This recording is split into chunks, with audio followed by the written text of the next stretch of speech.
It's easy to think, cocooned in a colossal cruise ship, more akin to a floating city, that nothing can go wrong.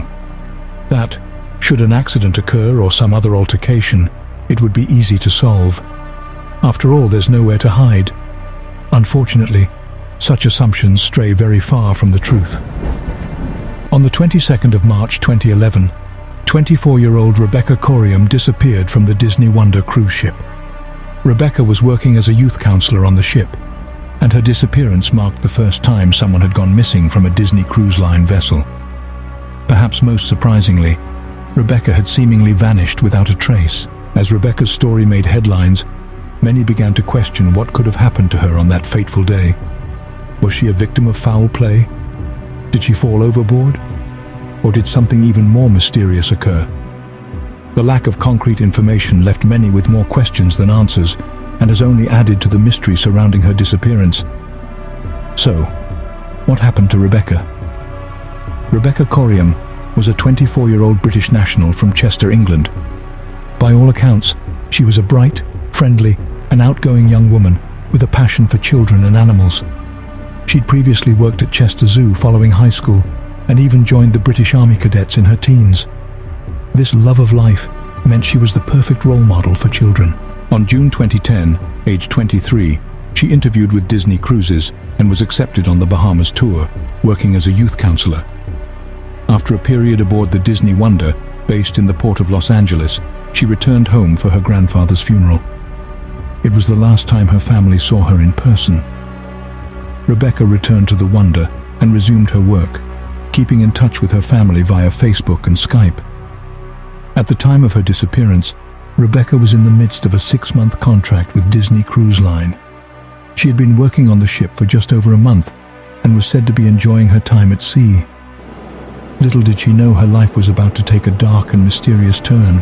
6 weeks after embarking, on the 21st of March 2011, Rebecca sent a message to her parents saying she would call the next day. She never sent another message. Concerned, after no response from her daughter, Rebecca's mother contacted the authorities. Rebecca was last seen on the morning of March 22nd, 2011. Her disappearance sent shockwaves through the cruise ship community and left her family and friends searching for answers. Here is what we know about the events of March 22nd. At 9 a.m. Pacific Daylight Time, sailing off the coast of Mexico, Coriam missed the start of her shift. A subsequent search found she wasn't in her room or elsewhere. The lone sign of her that remained was a pair of abandoned flip-flops on the 5th floor deck. The only other clues to her whereabouts came from CCTV footage that showed her on the morning of March 22nd, 2011, at 5:45 a.m. in the crew lounge. In the footage, she was seen talking on an internal phone line, wearing men's clothing and acting visibly distressed. A young man asks her if she is all right, and she responded, "Yeah, fine." She then walked away, pushing her hair back and putting her hands in her back pockets. There is no further record of what happened next. Alarmed at the disappearance, the crew speculated Rebecca may have fallen overboard. Disney staff informed the United States Coast Guard and the Mexican Navy, who searched the surrounding ocean to no avail. The search for her was called off after just 3 days. Under the flags of convenience system, the jurisdiction of the case falls to the ship's country of registration. In this case, that was the tax haven of the Bahamas. 3 days into the disappearance, the Royal Bahamas Police Force began their investigation. The detective responsible, Superintendent Paul Roll, flew to the Wonder via private jet. Spending only 1 day aboard the Wonder, he interviewed 6 of the 950 employees and none of the 2,000-plus passengers before the cruise ship returned to port. With so many unanswered questions and no concrete answers, the case of Rebecca Coriam's disappearance was beginning to become a major headache for Disney's higher-ups. According to Rebecca's parents, Mike and Ann Coriam, after several days of stalled communication, they were invited to meet the detective and ship's captain in Los Angeles. Reflecting on the meeting, Ann stated, "Everything was staged by Disney. We were taken in a car with blacked-out windows on the boat's back entrance as passengers disembarked from the front. They took us to a room where they played the CCTV footage of Rebecca, where, largely, she appears to be fine, but everything wasn't fine.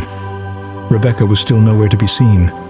No evidence had been found, no theories, no clues. The only explanation offered was by the ship's captain, who hypothesized that a rogue wave had swept Rebecca off of Deck 5. However, the area in question was guarded by a wall reaching over 6 feet in height. It wasn't the first time the Coriam family would criticize Disney's handling of the situation. Rebecca's father continually asserts that Disney disregarded standard operating procedures by failing to turn the ship around to look for his daughter. Moreover, he states that the Navy and Coast Guard were given incorrect coordinates.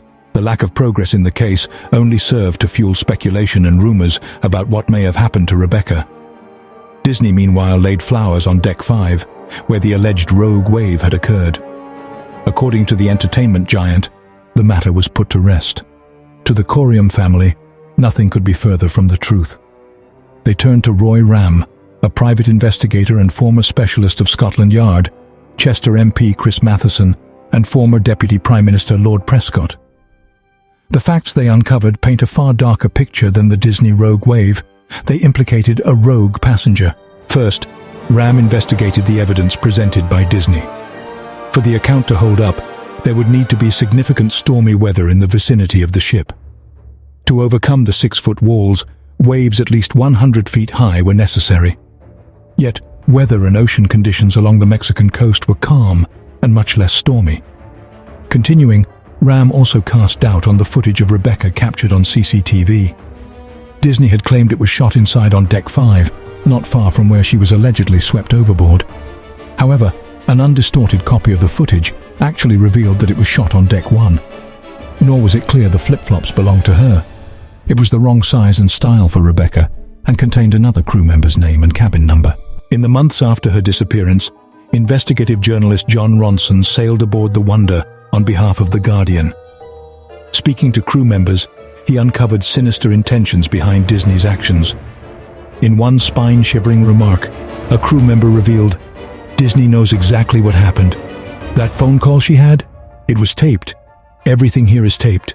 There's CCTV everywhere. Disney have the tape." But it wasn't just Disney's side of the story that was in doubt.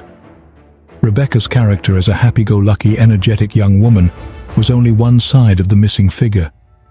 In 2017, Tracy Medley, Rebecca's girlfriend and co-worker, broke her silence.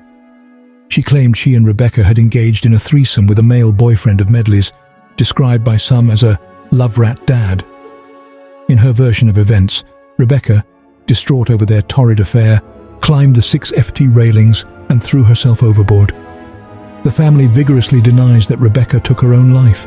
Given the botched investigation, lack of officially recorded interviews, withheld evidence, and no forensic investigation, an airtight conclusion is nigh impossible.